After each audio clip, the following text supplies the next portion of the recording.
Simple past tense के सभी positive sentences की एक्टिव से पैसिव वॉइस कैसे बनाई जाती है, इसे समझने के लिए हम पहले इसके कुछ एग्जाम्पल्स को रीड करेंगे। हमारा पहला एग्जाम्पल है ही हेल्प मी टुडे। जब इसकी पैसिव वॉइस बनाई तो वो हो गया I was helped today by him. अब हम देखेंगे कि इन दोनों सेंटेंसेस में क्या क्या चेंज हुए। जब वो एक्टिव था तब वो था ही हेल्प मी टुडे, और जब वो पैसिव वॉइस में हमने कन्वर्ट किया तो वो बन गया I was help today by him. तो इनमें क्या चेंज है? जो हमारा सब्जेक्ट था ही, वो कहाँ चला गया? वो ऑब्जेक्ट के प्लेस पर चला गया और ऑब्जेक्ट में कन्वर्ट हो गया। तो ही का हो गया हिम, और उससे ठीक पहले बाई का प्रयोग हो रहा है। अब दूसरा चेंज हम क्या देखते हैं कि ये जो हमारा ऑब्जेक्ट था मी, वो अब सब्जेक्ट के प्लेस पर चला गया है और आई में कन्वर्ट हो गया है। मी ऑब्जेक्ट है तो किसका ऑब्जेक्ट है? आई का ऑब्जेक्ट है। आई सब्जेक्ट है। आई, माई, मी।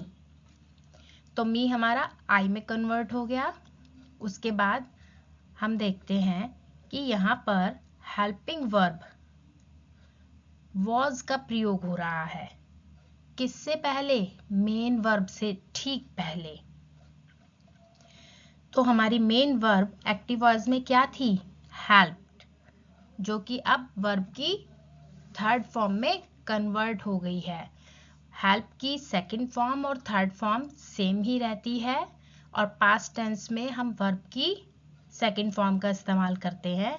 ये बात आपको अच्छे से क्लियर होगी। तो हमने क्या किया? हेल्प का वर्ब की थर्ड फॉर्म में हेल्प कर दिया। तो अब हमने दोनों सेंटेंसेस में क्या चेंज देखे? सब्जेक्ट और ऑब्जेक्ट ने अपने प्लेसेस चेंज कर लिए। मेन वर्ब से पहले वॉज का प्रयोग हो रहा है, क्योंकि ये एक पास्ट टेंस है, इसलिए सिंपल पास्ट टेंस है। और हेल्प्ड, जो कि हमारी एक्टिव वॉइस में यानी सिंपल पास्ट टेंस में वर्ब की थर्ड फॉर्म थी, अब जब वो पैसिव वॉइस में कन्वर्ट हुआ तो वो वर्ब की थर्ड फॉर्म में लिखी गई है। उसके बाद today, today as it is हमने लिख दिया है। तो टुडे को आप हेल्प के बाद भी लिख सकते हैं और यहाँ पर सेंटेंस के लास्ट में भी लिख सकते हैं बाय हिम के बाद। दोनों ही गलत नहीं होंगे। अब अगला एग्जाम्पल पढ़ते हैं। The chef cooked a delicious meal. तो जब हमने इसकी पैसिव वॉइस बनाई तो वो बन गई a delicious meal was cooked by the chef. अब हम दोनों सेंटेंस में क्या नोट कर रहे हैं कि जो हमारा सब्जेक्ट था द शेफ, वो ऑब्जेक्ट के प्लेस पर चला गया, और अ डिलीशियस मील जो कि हमारा ऑब्जेक्ट था वो कहाँ चला गया? वो सब्जेक्ट के प्लेस पर चला गया। अब जो हमारी मेन वर्ब है वो वर्ब की सेकंड फॉर्म में लिखी हुई है, वो वर्ब की थर्ड फॉर्म में कन्वर्ट हो गई है। जो कुक होता है, कुक जो वर्ब है उसकी सेकंड फॉर्म और थर्ड फॉर्म दोनों सेम होती हैं। तो कुक का सेकंड फॉर्म हमारे सिंपल पास्ट टेंस में लिखी हुई थी, जो पैसिव वॉइस बनाते समय, सिंपल पास्ट टेंस का पैसिव वॉइस बनाते समय वर्ब की थर्ड फॉर्म में कन्वर्ट हो गई, जो कि कुक्ड का कुक्ड ही रहा। और उसके ठीक पहले हमने हेल्पिंग वर्ब वॉज का प्रयोग किया है। वॉज का प्रयोग हमने क्यों किया है? वॉज का प्रयोग हमने सिंगुलर और प्लूरल को ध्यान में रखकर करा है। जब हम सिंपल पास्ट टेंस की पैसिव वॉइस बनाएंगे तो उसमें हेल्पिंग वर्ब हमें वॉज और वर का प्रयोग करना है, जो कि अपने सब्जेक्ट के अकॉर्डिंग करनी है। तीसरा एग्जाम्पल देखते हैं। दे कंप्लीटेड द प्रोजेक्ट। जब हमने इसकी पैसिव वॉइस बनाई तो हमने लिखा the project was completed by them. अब दोनों में क्या चेंज देखा? दे ऑब्जेक्ट के प्लेस पर चला गया और ऑब्जेक्ट में कन्वर्ट हो गया। दे का ऑब्जेक्ट क्या है? देम। और उससे ठीक पहले बाय लिखा हुआ है। सब्जेक्ट जो हमारा ऑब्जेक्ट था, द प्रोजेक्ट, वो सब्जेक्ट के प्लेस पर चला गया। उसके ठीक बाद हमने हेल्पिंग वर्ब लगाई। सब्जेक्ट के अकॉर्डिंग हमने हेल्पिंग वर्ब वॉज या वर का प्रयोग किया है। कंप्लीटेड जो वर्ब की सेकंड फॉर्म है वो वर्ब की थर्ड फॉर्म में कन्वर्ट हो चुकी है। कंप्लीट, कंप्लीटेड, कंप्लीटेड, तो ये आपकी सेम फॉर्म नहीं लिखी है, ये वर्ब की थर्ड फॉर्म लिखी है। तो ये तो कुछ एग्जाम्पल्स थे जिनको हमने समझा, जिससे हमें आगे जो हम एक्सरसाइज करेंगे थोड़ा सा कॉन्सेप्ट क्लियर हो जाए कि आखिर सिंपल पास्ट टेंस से जब हम पैसिव वॉइस बनाते हैं तो उनमें क्या क्या चेंजेस होते हैं। अब हम जानेंगे कि सिंपल पास्ट टेंस के पैसिव वॉइस के नियम कौन कौन से हैं। हमारा पहला नियम है, इस टेंस के सब्जेक्ट के अकॉर्डिंग हेल्पिंग वर्ब वॉज और वर के साथ मेन वर्ब में वर्ब की थर्ड फॉर्म का प्रयोग होता है। आपने अभी एग्जाम्पल्स रीड करे, ये चीज आपको अच्छे से क्लियर हो गई है कि हमने सब्जेक्ट के अकॉर्डिंग वॉज और वर का प्रयोग किया सिंपल पास्ट टेंस के पैसिव वॉइस में, और वर्ब की थर्ड फॉर्म जो भी हमारी मेन वर्ब थी उस सेंटेंस के अंदर, उसको हमने वर्ब की थर्ड फॉर्म में कन्वर्ट कर दिया। अब दूसरा नियम कहता है कि आई के साथ वॉज लगाना है। ही, शी, इट और जितने भी आपके सिंगुलर नाउन्स हैं उन सभी के साथ भी आपको वॉज का प्रयोग करना है। तो ये चीज भी आपको क्लियर हो गई। जब हमने एग्जाम्पल पढ़े तो हमने देखा था, हमने आई के साथ वॉज ही लगाया था और जो सिंगुलर थे उसके साथ भी हमने वॉज ही प्रयोग किया था। तीसरा नियम कहता है कि वी, यू, दे और जितने भी आपके प्लूरल्स हैं, जितनी भी आपकी प्लूरल्स हैं उनके साथ आप वर का प्रयोग करेंगे। तो आपको एग्जाम्पल्स रीड करने से देखो कितना अच्छा हुआ ना कि ये तीनों नियम जो सिंपल पास्ट टेंस से पैसिव वॉइस को बनाने के लिए इस्तेमाल होते हैं, एग्जाम्पल्स को रीड करने से आपको क्लियर हो गए हैं। ये हमारा सब्जेक्ट और ऑब्जेक्ट का कन्वर्जन चार्ट है जो हमें बताता है कि अगर सब्जेक्ट के प्लेस पर निम्न प्रोनाउन लिखे हैं तो वो किस प्रकार ऑब्जेक्ट में कन्वर्ट होंगे, और अगर ऑब्जेक्ट लिखे हैं तो वो सब्जेक्ट में किस प्रकार कन्वर्ट होंगे। तो आप इसको रीड कर सकते हैं अगर आपको कोई भी कहीं भी डाउट आता है। अब बारी है एक्सरसाइज को सॉल्व करने की। आज हम सिंपल पास्ट टेंस के सभी पॉजिटिव सेंटेंसेस की पैसिव वॉइस को समझेंगे।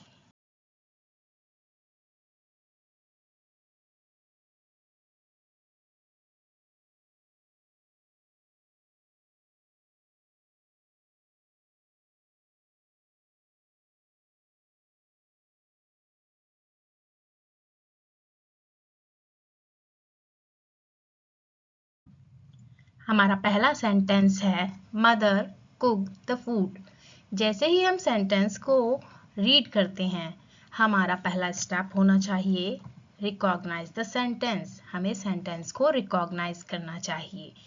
जैसे ही हम सेंटेंस को रीड करते हैं तुरंत बाद recognise the sentence. Recognise the sentence से मतलब क्या है कि ये पॉजिटिव है, नेगेटिव है या फिर ये एक इंटरोगेटिव सेंटेंस है। अब गिवन सेंटेंस में ना तो नॉट दिया हुआ है और ना ही क्वेश्चन मार्क लगा हुआ है, तो जाहिर सी बात है कि ये ना तो नेगेटिव है और ना ही इंटरोगेटिव सेंटेंस है। तो बचा क्या? पॉजिटिव। तो ये एक पॉजिटिव सेंटेंस है। ये जो स्टेप्स मैं आपको आगे बताऊंगी ये मेरे खुद के जनरेट किए हुए हैं। वो इसलिए मैंने किया ताकि मैं इजी से इजी मेथड द्वारा आपको एक्टिव से पैसिव वॉइस बनाना सिखा सकूं। तो अब पहला स्टेप क्या है? Recognise the sentence. आपने सेंटेंस को रिकॉग्नाइज कर लिया कि ये एक पॉजिटिव सेंटेंस है। अगला स्टेप आपको क्या करना है कि इसका स्ट्रक्चर तैयार करना है। अब स्ट्रक्चर, गिवन सेंटेंस का स्ट्रक्चर बनाने के लिए आपको कोई कंफ्यूजन क्रिएट करने की ज़रूरत नहीं है। जैसे जिस पोजीशन में आपका गिवन सेंटेंस है, सेम पोजीशन में आपको अपना स्ट्रक्चर तैयार करना है। जैसे मदर क्या है, आपका सब्जेक्ट है। मदर के बाद क्या लिखा हुआ है, कुक्ड, वर्ब, और उसके बाद द फूड, ये क्या है, आपका ऑब्जेक्ट है। तो जब आप स्ट्रक्चर तैयार करोगे तो सब्जेक्ट की जगह मदर लिख दीजिए, वर्ब की जगह कुक्ड और ऑब्जेक्ट की जगह द फूड। तो ये तो क्या हो गया, आपका स्ट्रक्चर तैयार हो गया। इसके बाद जो आपका अगला स्टेप आता है वो आता है रिकॉग्नाइज द टेंस। अब आपको क्या करना है कि टेंस को रिकॉग्नाइज करना है। आपने सेंटेंस को रिकॉग्नाइज कर लिया, स्ट्रक्चर भी तैयार कर लिया, और अब आपको टेंस को रिकॉग्नाइज करना है कि ये कौन सा टेंस है। सब्जेक्ट के साथ वर्ब की सेकंड फॉर्म लिखी हुई है। तो अभी तो आपको पता है कि हम सिंपल पास्ट टेंस कर रहे हैं, तो आप इजीली बता दोगे, लेकिन जब मिसलेनियस करोगे तो आपको बहुत बड़ा कंफ्यूजन हो जाएगा। तो आप ये अच्छे से क्लियर कर लीजिए कि ये आपका कौन सा टेंस है। वर्ब की सेकंड फॉर्म लिखी हुई है, तो ये हमारा सिंपल पास्ट टेंस है। अब सेंटेंस भी रिकॉग्नाइज कर लिया, स्ट्रक्चर भी बना लिया, टेंस भी रिकॉग्नाइज कर लिया। अब आती है हमारी पैसिव वॉइस की बारी। अब हम बनाएंगे पैसिव वॉइस। तो पैसिव वॉइस बनाने के क्या नियम है। पहला नियम, सब्जेक्ट को ऑब्जेक्ट के प्लेस पर लिखेंगे। ये जो हमारा सब्जेक्ट है वो ऑब्जेक्ट के प्लेस पर चला जाएगा और उससे ठीक पहले बाई का प्रयोग होगा। और ये जो आपका ऑब्जेक्ट है वो कहाँ चला जाएगा, वो आपके सब्जेक्ट के प्लेस पर चला जाएगा। तो हमारा ऑब्जेक्ट द फूड अब क्या बन गया है, वो हमारा नया सब्जेक्ट बन गया है। और जो हमारा मदर है, जो सब्जेक्ट थी पहले, वो अब कहाँ चली जाएगी, ऑब्जेक्ट के प्लेस पर, और उससे ठीक पहले बाई का प्रयोग होगा। ये पैसिव वॉइस का पहला नियम कि सब्जेक्ट ऑब्जेक्ट की जगह और ऑब्जेक्ट सब्जेक्ट की जगह ले लेगा। अब दूसरी कॉमन चीज क्या है जब हम पैसिव वॉइस बनाते हैं, दूसरी कॉमन चीज है वर्ब की थर्ड फॉर्म। आपके जितने भी पैसिव वॉइस बनेंगे एनी टेंस, उसमें वर्ब की थर्ड फॉर्म ही लिखी जाएगी। तो हमारी वर्ब की फॉर्म सेकंड फॉर्म है कुक्ड, वर्ब की थर्ड फॉर्म भी कुक्ड ही होती है। कुक की सेकंड और थर्ड फॉर्म सेम होती है, तो हमने लिख दिया कुक्ड। इसके बाद हर पैसिव वॉइस में हेल्पिंग वर्ब जरूर लिखी जाती है, और हेल्पिंग वर्ब हमारे टेंस के अकॉर्डिंग लिखी जाती है, क्योंकि ये एक पास्ट टेंस है। तो पास्ट टेंस में अगर आपने नियम पढ़े हैं तो आपको पता है कि हेल्पिंग वर्ब वॉज और वर्ब का यूज होता है। किसके अकॉर्डिंग, हमारे नए सब्जेक्ट के अकॉर्डिंग। अब हमारा नया सब्जेक्ट क्या है यहाँ पर, द फूड। तो द फूड के अकॉर्डिंग हम हेल्पिंग वर्ब यहाँ पर वॉज लिखेंगे। तो अब हमारी पैसिव वॉइस क्या बन जाएगी, हमारी पैसिव वॉइस बन जाएगी the food was cooked by mother. अब ये जो सारी चीजें मैंने आपको इतनी डिटेल में और स्टेप वाइज बताई हैं, ये एग्जाम्स में जाकर आपको पेपर पे नहीं बनानी है, अपने माइंड में विद इन सेकंड से पहले ये सारी चीजें तैयार करनी है। क्योंकि अगर पेपर पे लिखोगे ना तो बस एक ही सेंटेंस क्लियर होगा पूरे पेपर में और कोई इंग्लिश का काम नहीं होगा। तो आपको ये सारी चीजें अपने माइंड में सेट करनी है, पेपर पे नहीं लिखनी है। ये इतनी डिटेल मैंने आपको सिर्फ समझाने के लिए बताई है कि आपको अच्छे से समझ में आ जाए कि पैसिव वॉइस आखिर हम बनाते कैसे हैं। हमारा दूसरा सेंटेंस है father read the paper in his office. इस सेंटेंस को मैं डिटेल में क्लियर नहीं करूंगी, सिर्फ जो मेन चीज है इसमें मैं वही बताऊंगी, क्योंकि ये सेंटेंस बिल्कुल पहले वाले सेंटेंस से मिलता जुलता है। तो इस सेंटेंस में हमें पहला स्टेप क्या लेना है, रिकॉग्नाइज द सेंटेंस। उसमें क्या देखना है कि ये पॉजिटिव है, नेगेटिव है, या फिर ये एक इंटरोगेटिव सेंटेंस है। तो क्वेश्चन मार्क भी नहीं आ रहा गिवन सेंटेंस में, और ना ही आपका इसमें नॉट लिखा हुआ है, तो ये एक पॉजिटिव सेंटेंस है। अब इसका स्ट्रक्चर तैयार करेंगे। स्ट्रक्चर में हम 3 चीजें देखते हैं, सब्जेक्ट, वर्ब और ऑब्जेक्ट को। तो गिवन सेंटेंस में हमारा सब्जेक्ट क्या है, फादर, वर्ब क्या है, रेड, और ऑब्जेक्ट क्या है, द पेपर। अब इसमें बचा क्या, इन हिज ऑफिस, ये क्या है, remaining part of the sentence. अब यहाँ पर एक प्रॉब्लम आती है कि भाई इसमें कैसे पता चलाए कि ऑब्जेक्ट इन हिज ऑफिस है या द पेपर है। इसके लिए आप हमेशा एक क्वेश्चन जनरेट कीजिए। फादर रीड, पिताजी पढ़ते हैं, क्या पढ़ते हैं, पेपर पढ़ते हैं। जब आपको इस क्या का आंसर मिल जाए कि क्या पढ़ते हैं, कैसे करते हैं, तो वही आपका ऑब्जेक्ट होता है। तो आपको क्लियर हो गया कि ऑब्जेक्ट कैसे फाइंड करना है। इन हिज ऑफिस, पिताजी पढ़ते हैं, कहाँ पढ़ते हैं नहीं, क्या पढ़ते हैं। जब आपको क्या का आंसर मिले जिस शब्द से, तो वो आपका ऑब्जेक्ट है। अब आपका स्ट्रक्चर बन गया। अब हमने क्या करना है, हमें रिकॉग्नाइज द टेंस करना है। फादर के साथ, ये वर्ब की फर्स्ट फॉर्म नहीं है, ये वर्ब की सेकंड फॉर्म है, रेड। अब ये पूछो कि मुझे कैसे पता, क्यों, क्योंकि सिंपल पास्ट टेंस में भी सिंपल पास्ट टेंस में वर्ब की सेकंड फॉर्म आती है, लेकिन ये रीड, इसकी तो तीनों फॉर्म एक सी होती हैं। अब देखो, जो सिंपल प्रेजेंट टेंस है उसमें फादर यानी कि सिंगुलर के साथ वर्ब की फर्स्ट फॉर्म में एस या ईएस लगा होता है।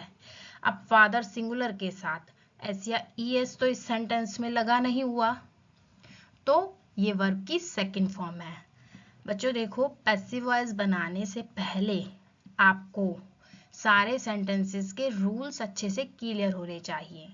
जो लोग ये बोलते हैं ना कि विदाउट रूल्स टेंसेस के मैं आपको पैसिव वॉइस सिखा दूंगा, वो गलत कहते हैं।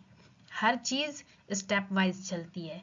तो यहाँ पर पहले आपको पैसिव वॉइस, एक्टिव वॉइस के सारे सेंटेंसेस के सारे टेंसेस के रूल्स पता होने चाहिए।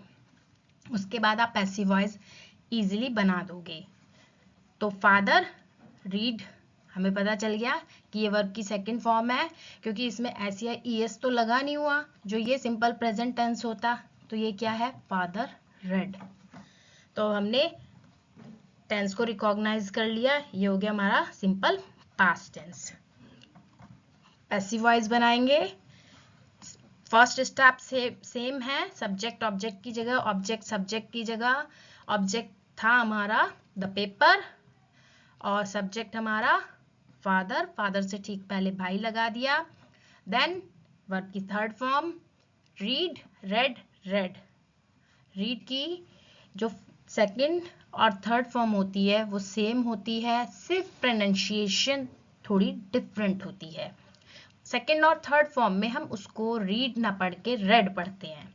तो यहाँ पर वर्ब की थर्ड फॉर्म रेड लिखी जाएगी। इसके बाद हेल्पिंग वर्ब का प्रयोग करना है। पैसिव वॉइस में हेल्पिंग वर्ब का प्रयोग होता है, तो वो हमारे टेंस के अकॉर्डिंग होगा। सिंपल पास्ट टेंस में हम वॉज और वर का प्रयोग करते हैं, तो हमारे सब्जेक्ट के अकॉर्डिंग सब्जेक्ट द पेपर जो कि सिंगुलर है वॉज का प्रयोग करेंगे।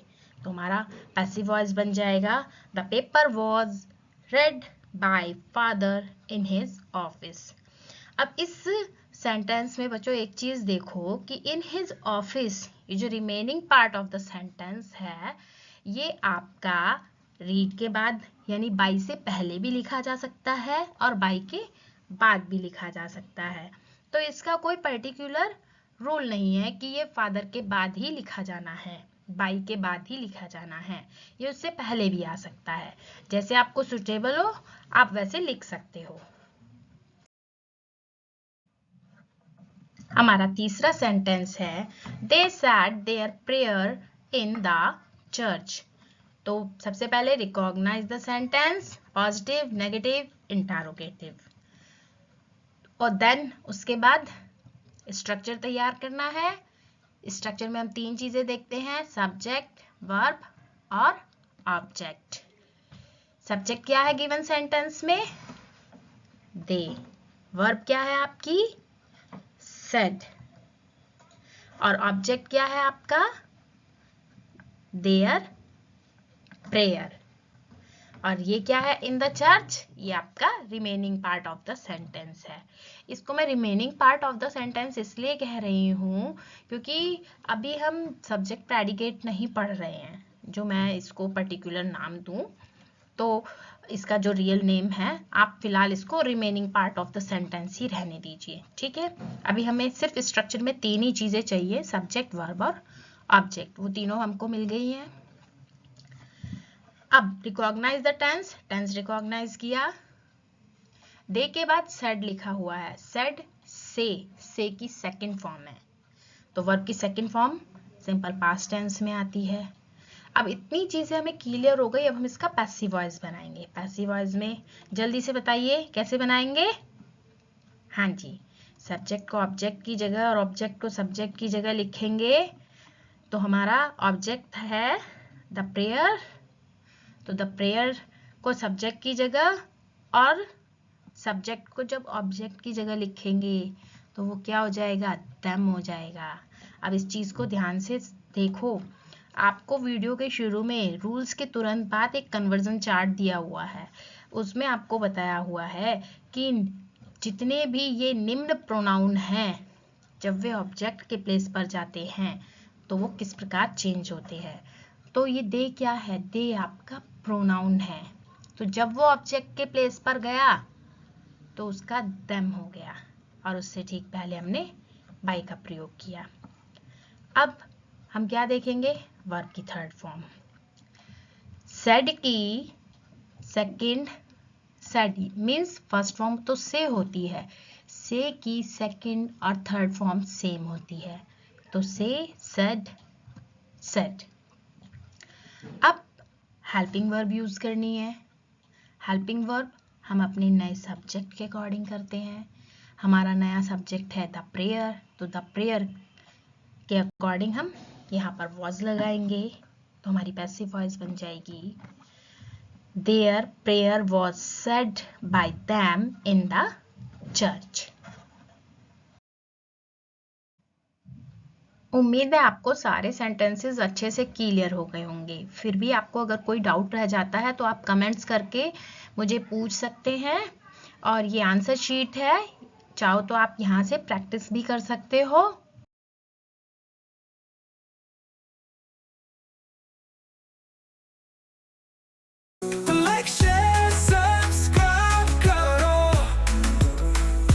ग्रामर विजन के साथ मजा करो,